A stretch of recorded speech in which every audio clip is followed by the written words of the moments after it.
It's time to learn about cloth face coverings. As a result of the coronavirus pandemic, the CDC has recommended that we wear cloth face coverings in public settings, especially where social distancing may be hard to maintain in places such as the grocery store or pharmacy. The CDC suggests that wearing a cloth face covering may help slow the spread of the coronavirus. But we need to understand that wearing a cloth face covering does not take the place of social distancing or frequent hand washing. We still need to be vigilant about those practices. We can make these cloth face coverings at home using some items we may already have. The CDC has provided directions to easily make a cloth face covering using either a bandana or a t-shirt, and we can make these without even sewing. Additionally, they have a pattern available to make a sewn cloth face covering. This video is part of a series to demonstrate how to make those cloth face coverings.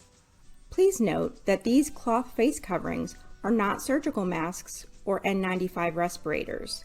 Those should be saved for healthcare workers and other first responders.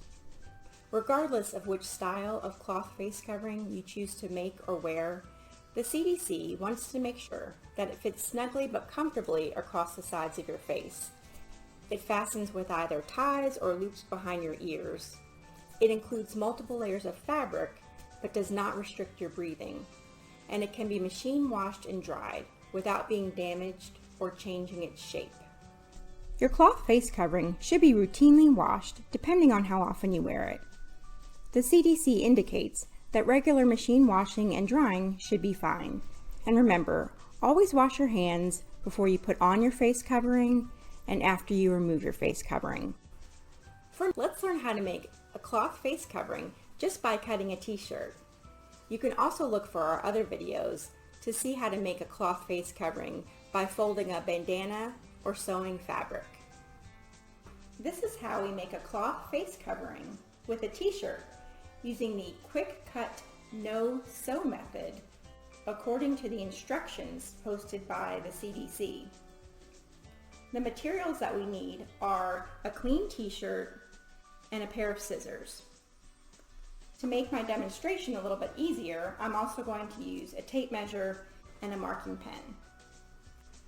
Before we start marking and cutting, we want to make sure our t-shirt is laid nice and flat and line up the bottom hem.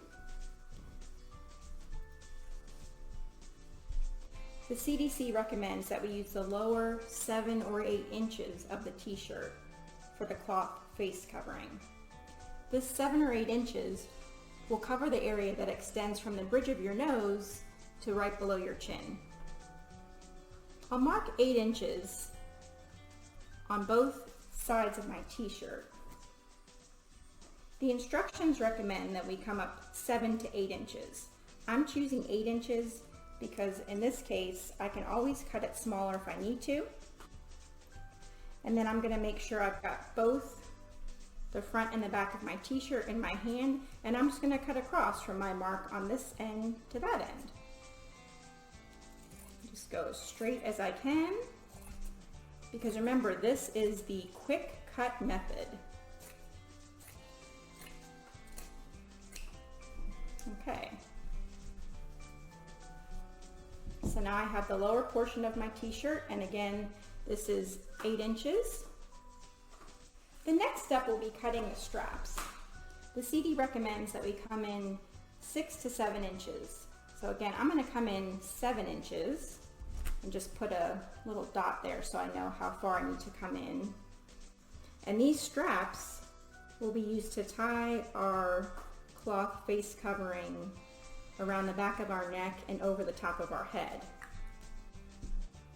So I'm going to cut in such a way that I'll be removing a rectangle size piece of fabric from the t-shirt.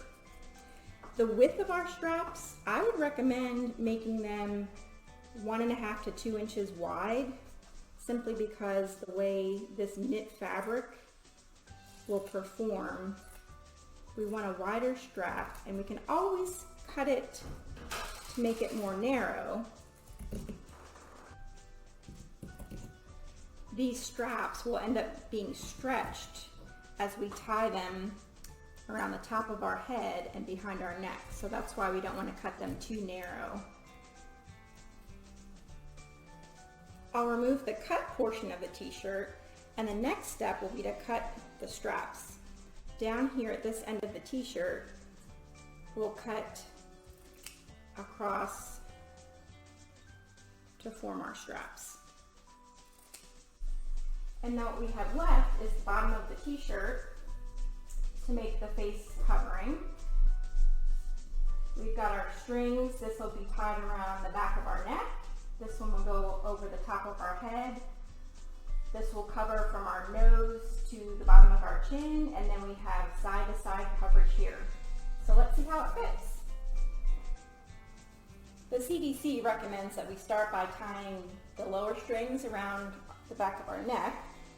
So I'll do that, and then bring this up over my nose. And I think actually that this is going to need some adjustment because it seems a little big. So let's work on adjusting it just a little bit. I think to make the easiest adjustment would be to fold the t-shirt in half again, and then just line up the strings and then cut in just a little bit until it fits properly. To demonstrate what this modification would look like before and after, I have an additional t-shirt here which I've cut out a little bit more fabric from, and what results is longer strings and a smaller area to cover my face. So let's see how this one will fit. I'll start again by tying the lower strings around the back of my neck. Alright, so I fastened my face covering, and as you can see, I've got it tied around the back of my neck and on the top of my head. I've got full coverage from ear to ear, from the bridge of my nose to below my chin. So I think we have successfully made a cloth face covering with a t-shirt. When you remove your face covering, be careful not to touch your eyes, nose, or mouth. Store your face covering away from other objects or wash it immediately. And when you're all done, wash your hands.